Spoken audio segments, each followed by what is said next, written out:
उस दिन भी रोज़ की तरह मैं सुबह उठकर अपने नित्य क्रियाओं से निवृत्त होकर अजय नदी की तरफ सुबह की सैर यानी मॉर्निंग वॉक के लिए जा रहा था। तो अचानक मेरी नज़र ये डिगरिया पहाड़ पर पड़ी। मैं बता दूं कि मैं अपने गांव कोल्हाबाद में रहता हूं, जो कि देवघर ज़िले से दक्षिण पश्चिम में 7 से 8 किलोमीटर दूर है, और यहाँ से मेरे घर से लगभग 2 किलोमीटर दूर है अजय नदी। और रास्ते से ये डिगरिया पहाड़ का दृश्य कुछ ऐसा दिखता है जाते समय। तो मेरी नज़र अचानक से पड़ी कि ये पहाड़ से ये धुआं जैसा या फिर बादल उमड़ घुमड़ रहा है, काफ़ी ऊपर उठ रहा है, लेकिन आसपास का मौसम साफ़ है, लगभग साफ़ है। तो ऐसे में ये बादल जैसी स्थिति या धुआं या कुहासे जैसी पहाड़ों पर ये क्यों बन रही है, आप देख सकते हैं बिल्कुल जैसा लग रहा है धुआं उठ रहा हो। तो आज बात करेंगे इसी धुएं पर। तो नमस्कार दोस्तों, ये है संघर्ष द स्ट्रगल और मैं हूं आपका दोस्त चंद्रशेखर। तो आज हम लोग बात करेंगे इस पहाड़ों पर जो ये धुआं है, ये फॉग है जिसको हिल फॉग बोलते हैं, इस हिल फॉग के बारे में। तो चलिए।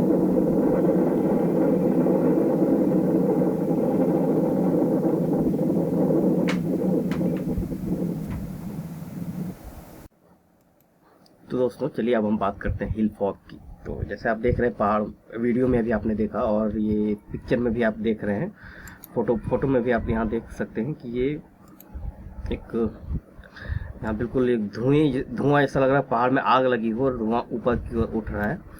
तो इसी पर हम बात करेंगे। तो इसको अब एक फ़ोटो इसमें भी आप इसको देख सकें।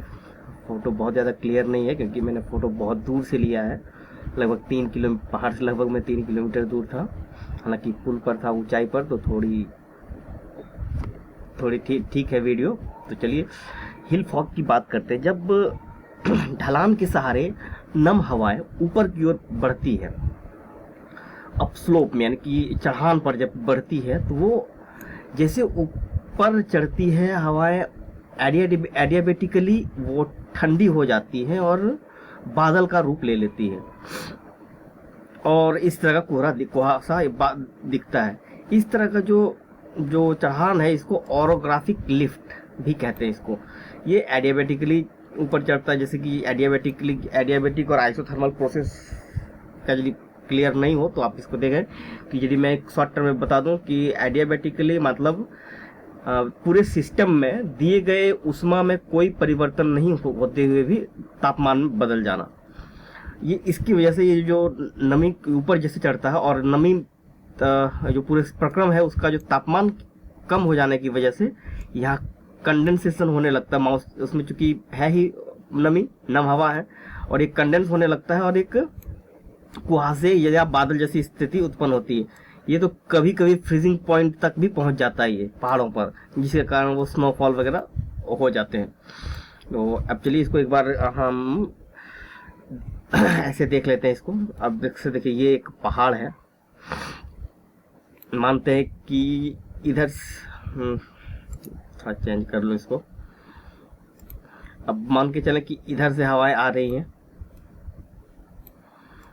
नमी वाली, ये जैसे ही ऊपर उठेंगी, जैसे कि हम लोग जानते हैं एक नॉर्मल लैप्स रेट है कि 135 डिग्री पर 1 डिग्री सेल्सियस तापमान में गिरावट देखी जाती है।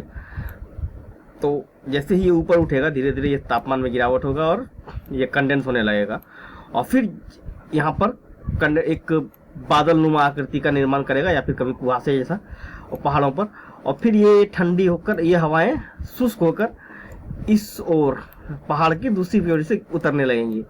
तो जो इधर से जो हवाएं जा रही हैं इसको बोलते हैं एनाबेटिक, और जब जो हवाएं यहाँ ली इसको दूसरी साइड जो उतर रही है हवाएं, जैसे यहाँ पर ये जैसे ऊपर चढ़ रही है तापमान में गिरावट देखी जाएगी, और लेकिन जब ये अगले ही दूसरे छोर पर जब उतरने लगेंगी तो इसमें फिर तापमान बढ़ने लगेगा। बस वही सेम एडियाबेटिक प्रोसेस से है। तो यहाँ पर इसको बोलेंगे कैटाबेटिक विंड। यहाँ पर ये जो इस जगह पर ये होगा,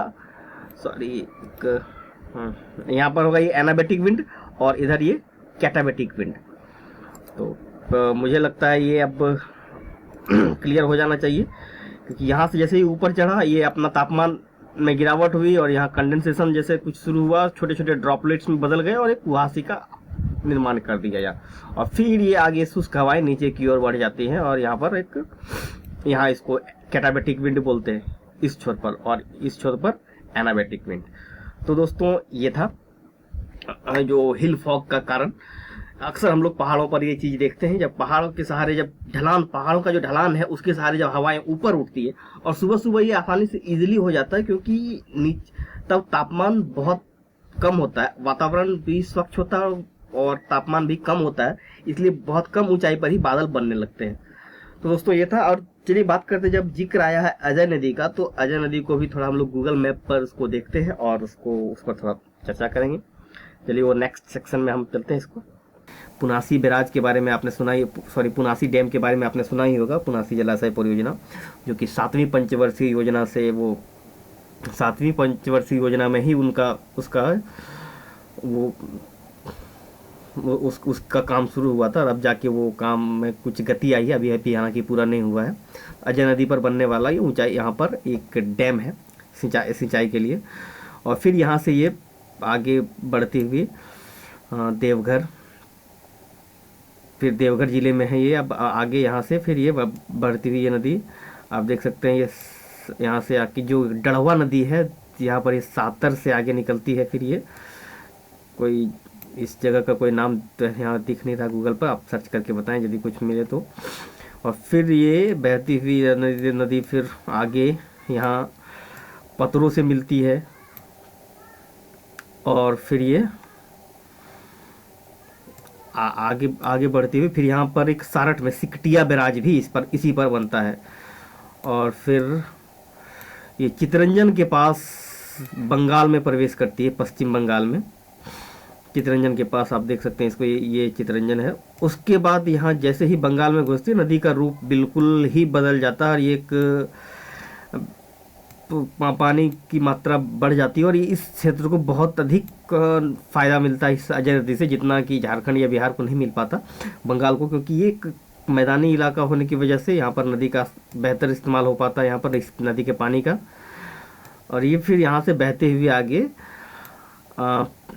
शांति निकेतन और फिर कृष्णानगर डिस्ट्रिक्ट में ये हुगली में जाके मिल जाती है। ये आप देख सकते हैं, ये कटवा नाम का कोई जगह है यहाँ पर, जो कि कृष्णानगर डिस्ट्रिक्ट में पड़ता है ये बंगाल का, और ये हुगली में मिल जाती है। और फिर ये हुगली, जैसे कि आप जानते हैं कि हुगली गंगा की एक शाखा नदी है, और हुगली बंगाल की खाड़ी में गिरती है। तो ये था दोस्तों हमारा ये एक अजय नदी पर एक छोटा सा एक प्रेजेंटेशन। यदि पसंद आए तो लाइक कीजिए, और इसी विषय और पसंद ना भी आए तो भी दोस्तों लाइक कीजिए, क्योंकि बड़ी मेहनत लगता है ये वीडियो वगैरह बनाने में। थोड़ा लाइक कीजिए, हो सके तो चैनल को सब्सक्राइब कीजिए। तो मिलते हैं फिर अब नेक्स्ट वीडियो में, तब तक के लिए धन्यवाद।